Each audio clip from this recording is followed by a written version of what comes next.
നമസ്കാരം. നടി ശ്വേതാ മേനോനെതിരെ കേസ്. അശ്ലീല ചിത്രങ്ങളിൽ അഭിനയിച്ച് പണം സമ്പാദിച്ചു എന്ന പേരിലാണ് case. IT act section 67A പ്രകാരം ആണ് ഈ കേസ് എടുത്തിരിക്കുന്നതാണ് മനസ്സിലാക്കുന്നത്. അതോടൊപ്പം തന്നെ ഒരു പ്രധാനപ്പെട്ട കാര്യം, ഇത് ഉപയോഗിച്ച്, അതായത് അനാശാസ്യ നിരോധന നിയമപ്രകാരവും ഈ കേസ് എടുത്തിട്ടുണ്ട്. ഓക്കെ, ഈ ശ്വേതാ മേനോൻ അഭിനയിച്ച സിനിമകൾ, അതായത് രതി നിർവേദം, പാലേരി മാണിക്യം, കളിമണ്ണ്, ഈ 3 സിനിമകൾ, അതോടൊപ്പം തന്നെ ഒരു ഗർഭനിരോധന ഉറയുടെ പരസ്യത്തിലും ശ്വേത അഭിനയിച്ചു എന്നുള്ളതാണ് ഈ കേസിന് അടിസ്ഥാനം. മാർട്ടിൻ മേനാച്ചേരി എന്ന വ്യക്തിയാണ് ഈ കേസ് നൽകിയിരിക്കുന്നത്. കേരള സമൂഹത്തിന് മുന്നിലല്ലേ മാർട്ടിൻ മേനാച്ചേരി നിങ്ങൾ ഈ കേസ് കൊടുക്കുന്നത്? നിങ്ങൾ ജനങ്ങളെ പൊട്ടന്മാരാക്കുകയാണോ വിഡ്ഢികളാക്കുകയാണോ എന്നൊരു ചോദ്യമാണ് ആദ്യമേ ഉന്നയിക്കേണ്ടത്. കാരണം ഈ സിനിമകളൊക്കെ സെൻസർ ചെയ്ത്, ഈ സിനിമകളൊക്കെ ഇപ്പോഴും ടെലിവിഷനിൽ ഓടുന്ന, പ്രേക്ഷകർ കാണുന്ന സിനിമകളാണ്.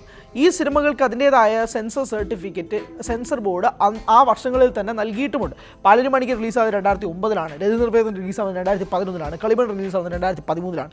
ഈ സിനിമകൾക്കൊക്കെ അപ്പോൾ തന്നെ സെൻസർ സർട്ടിഫിക്കറ്റ് കൊടുത്തിട്ടുമുണ്ട്. അതിനുശേഷം ഒരു ഗർഭനിരോധന ഉറയുടെ പരസ്യത്തിൽ അഭിനയിച്ചു എന്നതിൻ്റെ പേരിൽ ശ്വേതയ്ക്കെതിരെ കേസ് കൊടുക്കുക എന്നൊക്കെ പറഞ്ഞാൽ ഇതിനൊക്കെ ഒറ്റ കാരണമേ ഉള്ളൂ. അത് ചോറ് തിന്നുന്ന, അരി ആഹാരം തിന്നുന്ന മലയാളികൾക്ക് എല്ലാവർക്കും അറിയാം, അത് അമ്മയുടെ തിരഞ്ഞെടുപ്പ് തന്നെയാണ്. കുറേ നാളുകളായി അമ്മയുടെ ഈ തിരഞ്ഞെടുപ്പ് കിടന്ന് പുകഞ്ഞുകൊണ്ടിരിക്കുകയാണ്. നമ്മൾ ആ സമയം മുതൽ തന്നെ വാർത്തകൾ കൊടുക്കുകയാണ്. അമ്മയ്ക്ക് ഉള്ളിൽ ആഭ്യന്തര യുദ്ധം നടക്കുകയാണ്. അമ്മയിലെ താരങ്ങളെല്ലാവരും തന്നെ വലിയ വലിയ ശത്രുതയിൽ നിൽക്കുകയാണ്. കണ്ടാൽ മിണ്ടാത്ത രീതിയിൽ അമ്മയുടെ താരങ്ങൾ നിൽക്കുകയാണ്. ഇതൊക്കെ നമ്മൾ വാർത്ത കൊടുത്തപ്പോൾ പോലും പല പ്രേക്ഷകരും നമ്മളെ എതിർത്തു. പക്ഷേ ആ സമയം മുതൽ തന്നെ നമ്മൾ വാർത്തയിൽ ഹോൾഡ് ഓൺ ചെയ്തിരുന്നു. ഇപ്പോൾ ശ്വേതയ്ക്കെതിരെയുള്ള ഈ കേസും കൂടെ വന്നതിന് ശേഷം കാര്യങ്ങൾ വ്യക്തമാണ്.